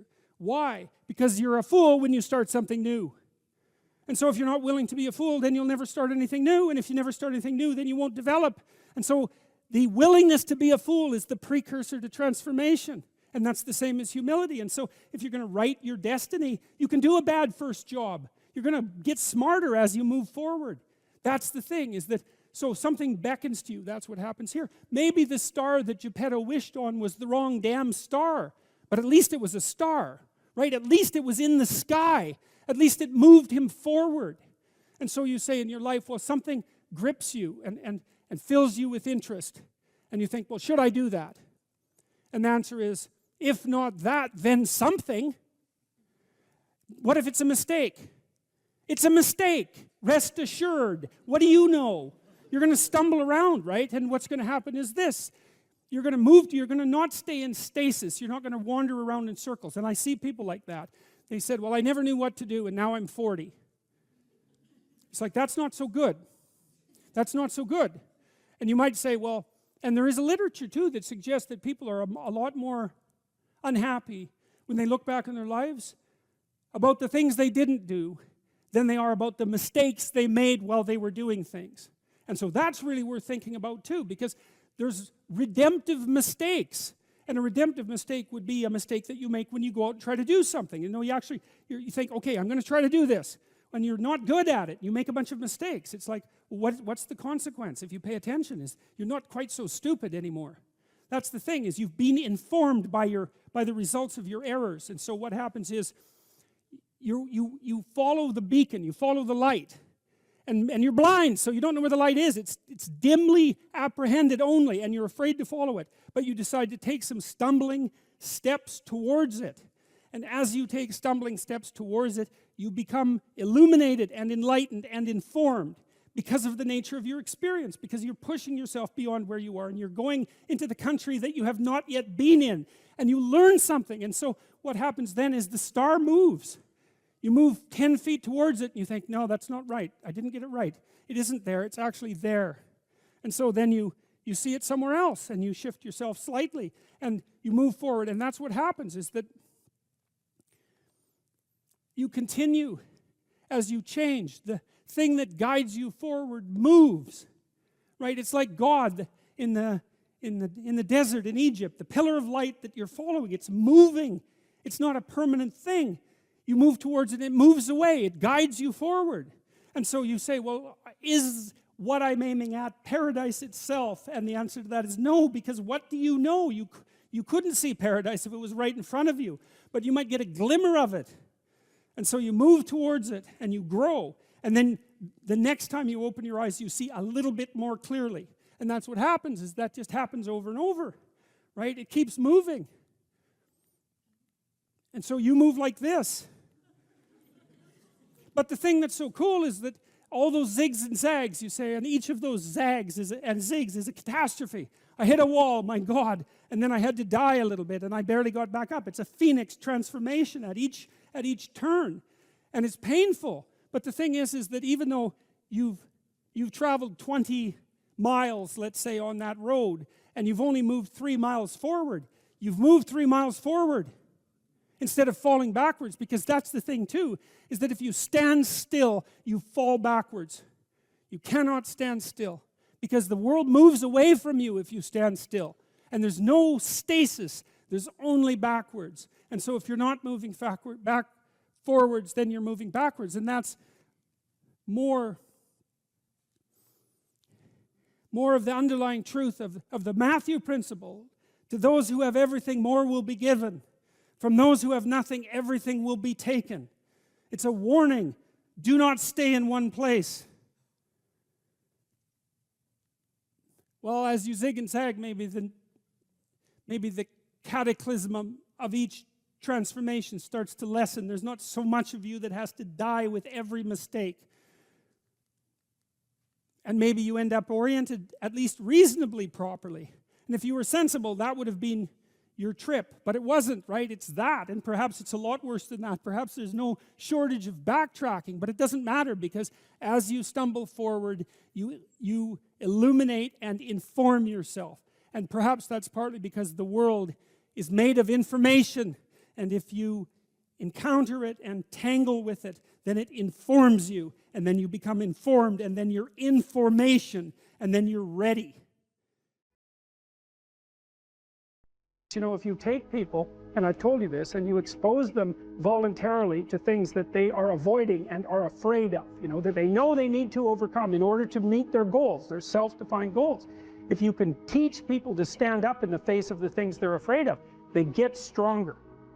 And you don't know what the upper limits to that are, because you might ask yourself, like, if for 10 years, if you didn't avoid doing what you knew you needed to do, by your own definitions, right, within the value structure that you've created, to the degree that you've done that, what would you be like? Well, you know, there are remarkable people who come into the world from time to time, and there are people who do find out over decades-long periods what they could be like if they were who they were, if they spoke their being forward.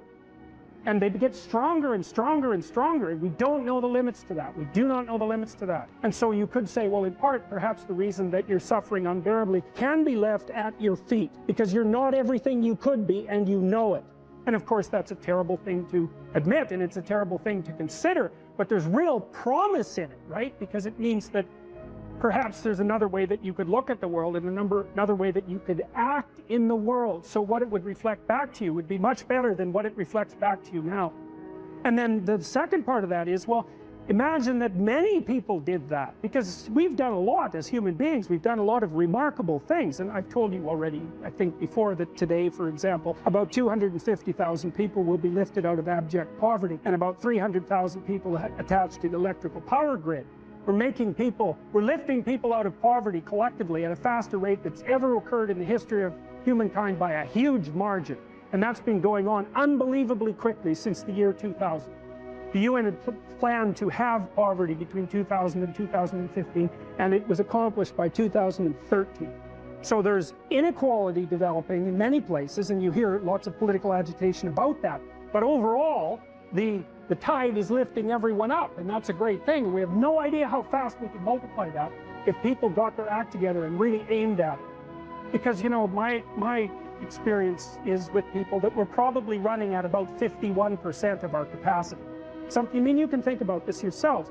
I often ask undergraduates how many hours a day you waste, or how many hours a week you waste. And the classic answer is something like 4 to 6 hours a day. You know, inefficient studying, watching things on YouTube that not only do you not want to watch, that you don't even care about, that make you feel horrible about watching after you're done. That's probably 4 hours right there. You know, you think, well, that's 25 hours a week, it's 100 hours a month, that's 2.5 full work weeks, it's half a year of work weeks per year. And if your time is worth $20 an hour, which is a radical underestimate, it's probably more like 50 if you think about it in terms of deferred wages. If you're wasting 20 hours a week, you're wasting $50,000 a year. And you are doing that right now. And it's because you're young, wasting $50,000 a year is a way bigger catastrophe than it would be for me to waste it, because I'm not going to last nearly as long. And so if your life isn't everything it could be, you could ask yourself, well, what would happen if you just stopped wasting the opportunities that are in front of you? You'd be, who knows how much more efficient? 10 times more efficient, 20 times more efficient. That's the Pareto distribution. You have no idea how efficient people get. It's off the charts. Well, and if we all got our act together collectively and stopped making things worse, because that's another thing people do all the time. Not only do they not do what they should to make things better, they actively attempt to make things worse because they're spiteful or resentful or arrogant or deceitful or homicidal or genocidal, or all of those things all bundled together in an absolutely pathological package. If people stopped really, really trying just to make things worse, we have no idea how much better they would get just because of that. So there's this weird dynamic that's part of the existential system of ideas between human vulnerability, social judgment, both of which are major causes of suffering, and the failure of individuals to adopt the responsibility that they know they should adopt. And that's the thing that's interesting too, is that, and like another thing I've often asked my undergraduate classes is, you know, there's this idea that people have a conscience.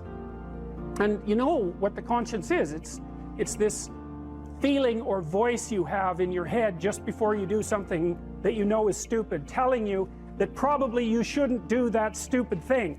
You don't have to listen to it, strangely enough. But you go ahead and do it anyways, and then, of course, exactly what the conscience told you was going to happen inevitably happens, so that you feel even stupider about it than you would if it happened by accident. Because you know, I knew this was going to happen, I got a warning it was going to happen, and I went and did it anyways. And the funny thing, too, is that conscience operates within people, and we really don't understand what the hell that is. So you might say, well, what would happen if you abided by your conscience for 5 years or for 10 years? What sort of position might you be in? What sort of family might you have? What sort of relationship might you be able to forge? And you can be bloody sure that a relationship that's forged on the basis of who you actually are is going to be a lot stronger and more welcome than one that's forged on the basis of who you aren't. Now, of course, that means that the person you're with has to deal with the full force of you in all your ability and your catastrophe, and that's a very, very difficult thing to negotiate. But if you do negotiate it, well, at least you have something, you have somewhere solid to stand, and you have somewhere to live. You have a real life, and it's a great basis upon which to bring children into the world, for example, because you can have an actual relationship with them instead of torturing them half to death, which is what happens in a tremendously large minority of cases. Well, it's more than that too, because, and this is what I'll close with, and this is why I wanted to introduce Solzhenitsyn's writings to you. You see, because it isn't merely that your fate depends on whether or not you get your act together and to what degree you decide that you're going to live out your own genuine being. It isn't only your fate, it's the fate of everyone that you're networked with. And so, you know, you think, well, there's 9 billion, 7 billion people in the world. We're going to peak at about 9 billion, by the way, and then it'll decline rapidly. But 7 billion people in the world, and who are you? You're just one little dust mote among that 7 billion. And so it really doesn't matter what you do or don't do, but that's simply not the case. It's the wrong model, because you're at the center of a network. You're a node in a network. Of course, that's even more true now that we have social media. You'll know 1,000 people, at least, over the course of your life. And they'll know 1,000 people each, and that puts you one person away from 1,000,000, and 2 persons away from 1,000,000,000. And so that's how you're connected. And the things you do, they're like dropping a stone in a pond. The ripples move outward, and they affect things in ways that you can't fully comprehend. And it means that the things that you do and that you don't do are far more important than you think. And so if you act that way, of course, the terror of realizing that is that it actually starts to matter what you do. And you might say, well, that's better than living a meaningless existence. It's better for it to matter. But I mean, if you really asked yourself, would you be so sure if you had the choice? I can live with no responsibility whatsoever. The price I pay is that nothing matters. Or I can reverse it and everything matters. But I have to take the responsibility that's associated with that. It's not so obvious to me that people would take the meaningful path. You know, when you say, well, nihilists suffer dreadfully because there's no meaning in their life and they still suffer. Yeah, but the advantage is they have no responsibility. So that's the payoff, and I actually think that's the motivation. Say, well, I can't help being nihilistic. All my belief systems have collapsed. It's like, yeah, maybe. Maybe you've just allowed them to collapse because it's a hell of a lot easier than acting them out. And the price you pay is some meaningless suffering, but you can always whine about that and people will feel sorry for you, and you have the option of taking the pathway of the martyr, so that's a pretty good deal, all things considered, especially when the alternative is to bear your burden properly and to live forthrightly in the world. Well, what Solzhenitsyn figured out, and so many people in the 20th century, it's not just him, even though he's the best example, is that if you live a pathological life, you pathologize your society. And if enough people do that, then it's hell. Really. Really. And you can read the Gulag Archipelago if you have the fortitude to do that, and you'll see exactly what hell is like. and then you can decide if that's a place you'd like to visit, or even more importantly, if it's a place you'd like to visit and take all your family and friends, because that's what happened in the 20th century. It took me a long time to understand what sacrifice meant, because on the surface of it, especially the way it's acted out, like burnt offerings and that sort of thing, it just seems like, well, it seems so archaic and distant from us that it's not really comprehensible. But partly from reading Jean Piaget, and Nietzsche for that matter, I started to understand that people often acted out conceptions before they understood what they meant. You know, and we act out a lot of things we don't understand because we're much more complex than we can represent. So we're always acting out things we don't understand. But so there's this idea in Cain and Abel that you have to make sacrifices in order to stay on the good side of God. And so I thought about that practically, say, not so much metaphysically, but practically, and realized that that was equivalent to the discovery of time, of the future, because we do act, and this is a peculiar discovery of human beings, and maybe a consequence of our expanded intelligence, is that we're actually aware of the future, and we actually treat the future as if it's something that you can bargain with. Now, partly it's because the future is other people, and they remember your reputation, they remember your past actions, and if you do someone a favor, then that favor is in some sense stored up in the future. So you could think about the future as a place of judgment about your moral actions, and it's not that far from that to imagining a God who's keeping track of that, or who even is that. But in any case, the idea of sacrifice emerges in the story of Cain and Abel, and Cain and Abel both make sacrifices to God in order to stay on his good side, let's say. And what a sacrifice means is that you give up something of value in the present so that you can improve the future. And you know, that's no different from what we call discipline. It's exactly the same thing. It's just the concretely acted out version of that. And so, you know, the idea basically was that, well, God was in the transcendent heavens. And the first question would be, well, why is that? And it's like, well, if you go out on a really dark night and look up at the sky, you have a sense of what's beyond you, what's transcendent, what's infinite, and so to associate that with the highest of values is a reasonable association, right? From an emotional point of view. So it's not particularly primitive. It's a smart metaphor, or it's a smart intuition that and it's above you. And you know, we tend to think of when you're moving towards an ideal that you're moving up, that you're moving above, you're moving to the mountaintop, right? You're going up, not down. And so it all sits within that same framework. And it's partly because when you go up, like on a mountain, you can see for long distances, right? So all those things are tangled together. So anyways, so the idea is that you have to give up something of value now so that you make the future better.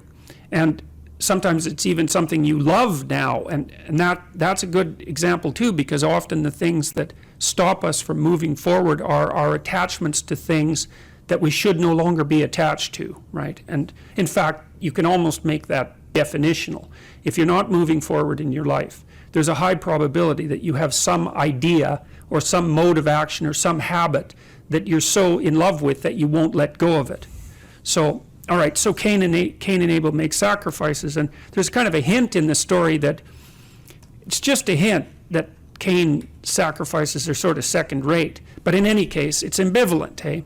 But Abel, he just does wonderfully well, and everything works out for him. And everyone knows people like that, you know.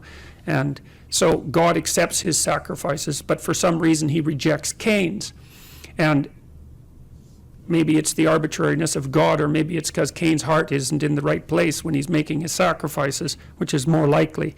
And so Cain goes and has a chat with God, and he says, basically what he says is something like, how in the world can you possibly justify this universe that you created? You look at me and I'm breaking myself in half trying to adapt and to make things right, and it's not working. And then there's this Abel character, and things come easy to him, and everything is flourishing for him, and so, like, what the hell? And if you don't understand that question, then you're not thinking, because it's very, very frequently the case when a serious catastrophe besets you in life that you essentially ask exactly that question. What's the meaning of life? What's the purpose of the world? How come there's suffering? And it's easy to become resentful and vengeful as a consequence of that. And so you got to think about what state of mind having your sacrifices rejected puts you in, especially when you see someone who's successful, because that's where the jealousy and resentment starts to fester is probably the right word. And so God says to Cain exactly what he doesn't want to hear, which is, well, yeah, okay, but you have made lots of mistakes in your life. So he basically says sin is at your door like a predatory and sexually aroused animal, and you've invited it into your house to have its way with you and produced something creative as a consequence. So he's used a sexual metaphor, you know, and so that you've willingly gone down the negative path, and you've allowed that to enter into you and to operate in a creative manner, and you've spun off all these terrible thoughts and this justification for not acting properly, and that's why things aren't going well for you, and so don't lay that at my feet, which is the most brutal possible message he could have got. And so then he leaves the presence of God, let's say, and it says in the story that his countenance fell, which meant he was basically enraged. And so what does he do? He goes out and kills Abel, and then that's a very fascinating idea, because Abel is his ideal, so he kills his ideal. And when you kill your ideal, you're lost. And then he does that to take revenge on Abel, but also to take revenge on God, which I think is extremely interesting and a deep, deep idea. Like these kids who shoot up high schools, for example, you cannot understand what they're doing unless you understand the story of Cain and Abel. You cannot understand what possesses them until you can understand that someone, even someone who doesn't believe, it doesn't matter, it's the psychological state of mind that matters, is they're out for revenge on being itself. And that's why they produce as much mayhem as possible in the shortest period of time. That's why they sacrifice innocent people, because it's much more vengeful and demonstrative to kill innocent people than to kill guilty people, right? Because it's a worse sin, so to speak. And then they kill themselves. And they kill themselves as a final demonstration of their belief in nihilism and the horror of existence. Because you might say, well, why don't they just kill themselves first and save everyone the trouble? You know, and there's narcissism in that too, because they know their names are going to be splashed across the page. That's their notoriety instead of their accomplishment. And of course, the media is unbelievably complicit in that. So when you're talking about motivation for evil, then you have to understand what it is that's driving it, and it is a deep resentment about the structure of being, for being saturated with suffering, but also for rejecting your sacrifices, and that, you know, that produces the bitterness of failure. And I'll stop with this. One of the things that's really interesting about the Old Testament is that, and the Jews in the Old Testament, is that they don't take the path of Cain. Every time they're walloped by God, which is like fairly frequently, they say, we must have done something wrong and we have to set ourselves right. And that's an unbelievably heroic attitude, because that's the alternative to cursing fate. It's like you take the responsibility for failure onto yourself.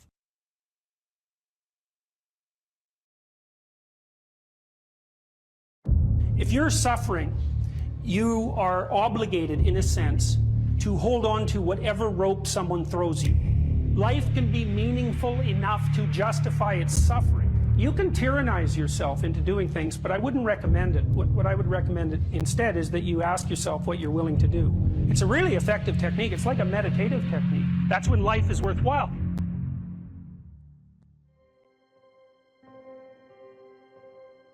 I don't know exactly what's going to help you, but don't arbitrarily throw out any possibilities, because you might not have that luxury. Antidepressants help a lot of people, and there are technical reasons why that's the case. If you're offered a gift by your society and it works, try it. I don't care what your presuppositions are. The time you see people who are suffering with depression, for example, there's a multitude of reasons, but I'll take one common reason. You could think about it as associated with the story of Peter Pan. Now, Peter Pan is someone who won't grow up, right? Now, the problem with Peter Pan is he gets to be king, but it's king of Neverland. Neverland doesn't exist. So being king of nothing isn't that helpful. Well, one of the things that you often see with people who suffer from depression, and I'm not making a blanket statement about the cause of depression because there's lots of them, is that people who don't have enough order in their life tend to get overwhelmed. So for example, if someone comes into me to see me and they say they're depressed, I always ask them a very standard set of questions. Do you have a job? If you don't have a job, you're really in trouble in our society. First of all, your biological rhythms tend to go off the rails right away because there's no reason to go to bed at any particular time and there's no reason to get up. And for many people, if they don't get up at the same time, they foul up the functioning of their circadian rhythms, and that's enough to make them depressed right off the bat, especially if they start napping during the afternoon. They also don't have a purpose. People aren't good without a purpose, and this isn't hypothesizing. We absolutely understand the circuitry that underlies positive emotion. When you're attending to something you're interested in and you're engaged in it, that's when you're alive.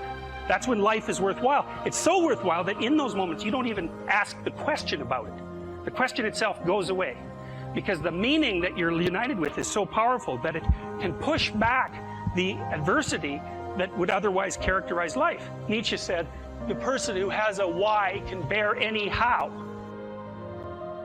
We know how it works. Almost all the positive emotion that any of you are likely to experience in your life will not be a consequence of attaining things. It will be a consequence of seeing that things are working as you proceed towards a goal you value. That's completely different. And you need to know this because people are often stunned, for example. They finish their PhD thesis and their presupposition is that they're going to be elated for a month. And often instead they're actually depressed. And they think, oh, what the hell, I've been working on this for 7 years and I handed it in and what do I do now? And that's what depresses them, right? It's the what do I do now? Well, they're fine if they enjoyed it, pursuing the thing. As long as it was working out, they get a lot of enthusiasm and excitement out of that because that's how our nervous systems work. Most of your positive emotion is goal pursuit emotion. If you take drugs like cocaine or amphetamine, the reason they're enjoyable is because they turn on the systems that help you pursue goals. That's why people like them. So if you don't have a job, you got no structure, that's not good. Plus, you tend not to have a point. So you're overwhelmed by chaotic lack of structure and you don't have any positive emotion.